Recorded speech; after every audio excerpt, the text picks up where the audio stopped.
Hi guys, this is Ramana. Welcome back to my channel. March నెలలో అయితే మాత్రం చాలా మొబైల్స్ మన ఇండియాలోకి లాంచ్ అయినాయి. అందులో కొన్ని మొబైల్స్ అన్బాక్సింగ్ చేసి ఫుల్ రివ్యూ పోస్ట్ చేశాను. అండ్ ఏప్రిల్ అయితే మాత్రం చాలా మొబైల్స్ అండర్ బడ్జెట్లో మొబైల్స్ మన ఇండియాలోకి లాంచ్ అవుతున్నాయి అన్నమాట. అవేంటి క్లారిటీగా మీతో మాట్లాడతాను. మంచి మొబైల్స్ లాంచ్ అవుతున్నాయి, మంచి ప్రైస్ మీద లాంచ్ అవుతున్నాయి. అండ్ దానికన్నా ముందు మన ఛానల్లో నిన్న iQOO Neo 10 అన్బాక్సింగ్ చేసి ఫుల్ రివ్యూ పోస్ట్ చేశాను. చాలామంది చూడలేదు, పైన కార్డ్స్లో పెడతాను, ఎండింగ్లో వస్తే ఒకసారి చూడండి. ఇలాంటి అన్బాక్సింగ్లు మన ఛానల్ వస్తూనే ఉంటాయి. ఇప్పుడు మన టాపిక్లోకి వెళ్ళిపోదాం. మీ టైం వేస్ట్ చేయను. నా పేరు రమణ, మీరు చూస్తున్న రమణ టెక్ లైఫ్. టాపిక్లోకి వెళ్ళిపోదాం. ఇంకా టాపిక్లోకి వస్తే గనక ఏప్రిల్ 11న iQOO నుంచి ఒక మొబైల్ లాంచ్ అవుతుంది. దీనికోసం చాలా మంది వెయిట్ చేస్తున్నారు అండర్ బడ్జెట్లో. అదే మనకి iQOO Z10X. ఇది మాత్రం హైలైట్గా ఉంటుంది. నాకు తెలిసి బడ్జెట్ మొబైల్స్ అవ్వచ్చు అండర్ 30Kలో. ప్రస్తుతం నేను iQOO Neo 10R నుంచి రికార్డ్ చేస్తున్నాను. సెల్ఫీ 32 మెగాపిక్సెల్ 4K క్యాబినెట్ నుంచి రికార్డ్ చేస్తున్నాను. వీడియో క్వాలిటీ కొంతమంది అడుగుతున్నారు అనమాట, ఎలాగుందనా ఎలా లేదని చెప్పి అడుగుతున్నారు. దానికోసం వీడియో రికార్డ్ చేసి మీకు పోస్ట్ చేస్తాను. డిస్ప్లే క్వాలిటీ గురించి మాట్లాడితే 6.79 HD+ డిస్ప్లేతో వస్తుంది. 128 రిఫ్రెష్ రేట్తో వస్తుంది. MediaTek processor 7300 processor, 6GB 128GB స్టోరేజ్తో వస్తుంది. 8GB 128GB స్టోరేజ్తో వస్తుంది.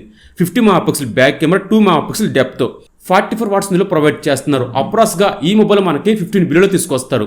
మీకు బిగ్ బ్యాటరీ కావాలి, ట్రావెలింగ్ ఎక్కువ చేస్తాను అనుకుంటే కనుక ఈ మొబైల్ ఎక్సలెంట్గా ఉంటుంది. ఇంకా నెక్స్ట్ మాట్లాడితే ఏప్రిల్ ఫస్ట్ వీక్లో మోటో నుంచి ఒక మొబైల్ లాంచ్ అవుతుంది. దీని గురించి కూడా చాలా మంది వెయిట్ చేస్తున్నారు. అదే మనకి Moto X60 fusion. 50 ఫ్యూజన్కి సక్సెసరీ mobile 60 fusion. చాలా మార్పులతో ఈ మొబైల్ మన ఇండియాలోకి లాంచ్ అవుతున్నాయి అనమాట. డిజైన్ క్వాలిటీ, డిస్ప్లే క్వాలిటీ చాలా బాగుంటుంది.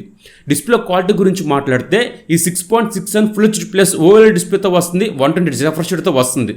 MediaTek processor 7400 processor. Last year మనకి స్నాప్డ్రాగన్ ప్రాసెసర్ తీసుకొచ్చారు, ఈసారి MediaTek ప్రాసెసర్ తీసుకెళ్తున్నారు. ఇక్కడ కొంచెం మైనస్ అనిపించింది. ఎనీవే ప్రాసెసర్ వచ్చిన తర్వాత దీని గురించి చూద్దాం మనం.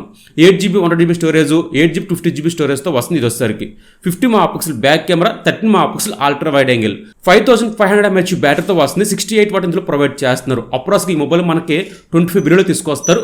20 నుంచి 22,000, 23,000 ఈ ప్రైస్ సెగ్మెంట్లో తీసుకొస్తారనమాట. ఆ ప్రైస్ సెగ్మెంట్లో ఈ మొబైల్ వచ్చిన తర్వాత దీని గురించి మన ఛానల్లో ఫుల్ రివ్యూ వస్తుంది. అప్పుడు దీని గురించి మనం మాట్లాడదాం. ఇంకా నెక్స్ట్ మాట్లాడితే Vivo V50 మొన్న లాంచ్ చేశారు. రీసెంట్గా వచ్చేసరికి మొబైల్ అయితే కనుక ఓకే అనిపించింది. Vivo V40 కొంచెం ఇంచుమించు ఒకలాగా ఉంటాయి. ఇప్పుడు మనకి Vivo V50e అనే మొబైల్ లాంచ్ అవబోతుంది. ఇది మనకి అండర్ 30,000 తీసుకొస్తారు. స్పెక్స్ మీకు డిస్ప్లే వేస్తున్నా, ఒకసారి చూడండి. 6.58 ఫుల్ HD+ సూపర్ AMOLED డిస్ప్లేతో వస్తుంది. 120 రిఫ్రెష్ రేట్తో వస్తుంది. MediaTek processor 7300 processor, 8GB 128GB స్టోరేజ్తో వస్తుంది. 50 megapixel back camera, 8 megapixel ultra wide angle, 6000 mAh బ్యాటరీతో వస్తుంది. 44 వాట్స్ ఇందులో ప్రొవైడ్ చేస్తారు. V50 కన్నా V40 కన్నా ఈ మొబైల్ మాత్రం ఆఫ్లైన్ మార్కెట్లో చాలా సేల్ అవుతాయి. ఎందుకంటే Vivo V40 చాలా మంది కొన్నారు.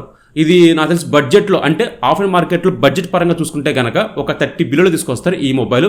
డిజైన్ క్వాలిటీ విషయంలో కానీ వీళ్ళు ఎక్కువ కాన్సన్ట్రేషన్ చేస్తుంది. డిజైన్ క్వాలిటీ, కెమెరాస్ ఎక్కువ కాన్సన్ట్రేషన్ పెడతారు. ఫిదా అయిపోతారు చాలా మంది. ఇంకా నెక్స్ట్ మాట్లాడితే నాకు తెలిసి ఏప్రిల్ లాస్ట్ వీక్లో కానీ మిడ్లో రావచ్చు. అదే మనకి పోకో నుంచి 2 మొబైల్స్ లాంచ్ అవుతున్నాయి. Poco F7, Poco F7 Pro. Ultra launch అవ్వచ్చు అని చెప్తున్నారు కానీ రూమర్స్ కానీ ప్రస్తుతానికి అయితే ఎటువంటి ఇన్ఫర్మేషన్ లేదు. F7 Pro అయితే కనుక లాంచ్ అవ్వబోతున్నాయి మన ఇండియాలో వచ్చేసరికి. స్పెక్స్ అయితే మాత్రం చాలా బాగున్నాయి. అసలు మొబైల్ ప్రైస్ ఎంత తీసుకొస్తారో తెలియదు కానీ స్పెక్స్ మాత్రం అండ్ ప్రైస్ మాత్రం కొంచెం అగ్రెసివ్గా తీసుకొస్తే కనుక చాలా బాగుంటుంది పోకో వచ్చేసరికి. పోకో X1 Pro నేను ఇప్పుడు యూజ్ చేస్తున్నాను, బాగుంది మొబైల్ వచ్చేసరికి. దీని స్పెక్స్ గురించి మాట్లాడితే కనుక 6.67 క్వాడ్ HD+ డిస్ప్లేతో వస్తుంది. 120 రిఫ్రెష్ రేట్తో వస్తుంది.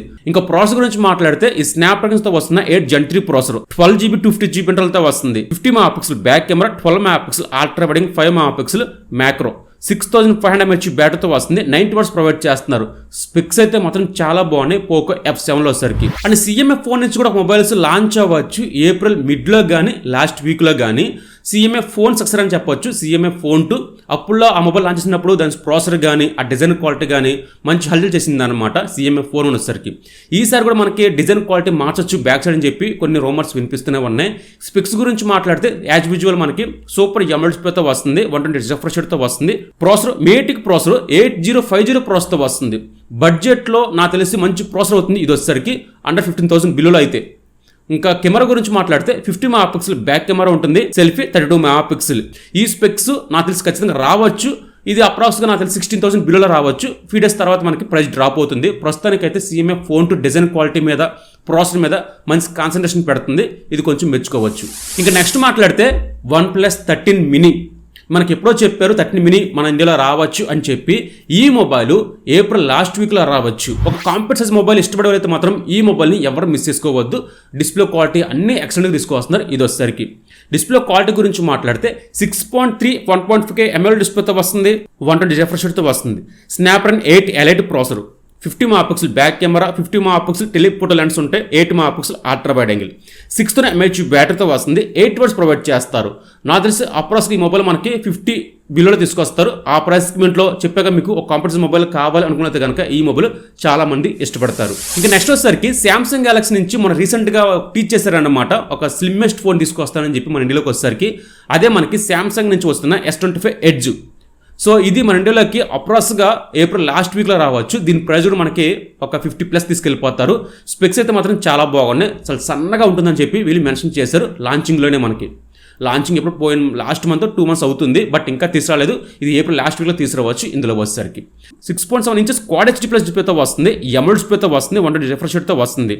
Snapdragon 8 elite processor, 50 MP back camera, 12 MP telephoto lens, 4000 mAh బ్యాటరీతో వస్తుంది. 45 వాట్స్ ఇందులో ప్రొవైడ్ చేస్తారు. బ్యాటరీ కెపాసిటీ ఎప్పుడు మనకు కొంచెం తక్కువలో ఉంటుంది.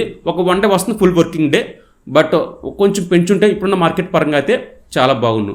ఇంకా ఈ మొబైల్ ఏప్రిల్ లాస్ట్ వీక్లో రావచ్చు. ఇవి మన ఇండియాలో లాంచ్ అవుతున్న మొబైల్స్ అన్నమాట. చాలా మంచి మొబైల్స్ ఇవన్నీ కూడా. బడ్జెట్లో తీసుకొస్తున్న మొబైల్స్ CMA ఫోన్, IQ అంటే రియల్మీ 14 మొబైల్ కూడా మన ఇండియాలో రావచ్చు. నాకు తెలిసి అప్రాక్స్గా ఇది ఒక ఏప్రిల్ లాస్ట్ వీక్లో కానీ మిడ్ వీక్లో కానీ రావచ్చు అనమాట. ఏం లేదు, రియల్మీ P3 ఉంది కదా, సేమ్ టు సేమ్ అదే మాదిరిగానే ఉంటుంది కొన్ని స్పెక్స్. ఇది మన ఇండియాలోకి మిడిల్లో రావచ్చు. ఇది నా అప్రాక్స్ ప్రైస్ మనకి 20 బిలియన్లో తీసుకొస్తారన్నమాట. ఇవి ఏప్రిల్లో లాంచ్ అవుతున్న మొబైల్స్. మీకు ఎలాగ అనిపించింది? Please subscribe my channel. ఇలాంటి కంటెంట్స్ మన ఛానల్ వస్తూనే ఉంటే చాలా మొబైల్స్ మీకు అన్బాక్సింగ్ చేసి ఫుల్ రివ్యూ పెట్టానమాట. ఇప్పుడే చూడండి.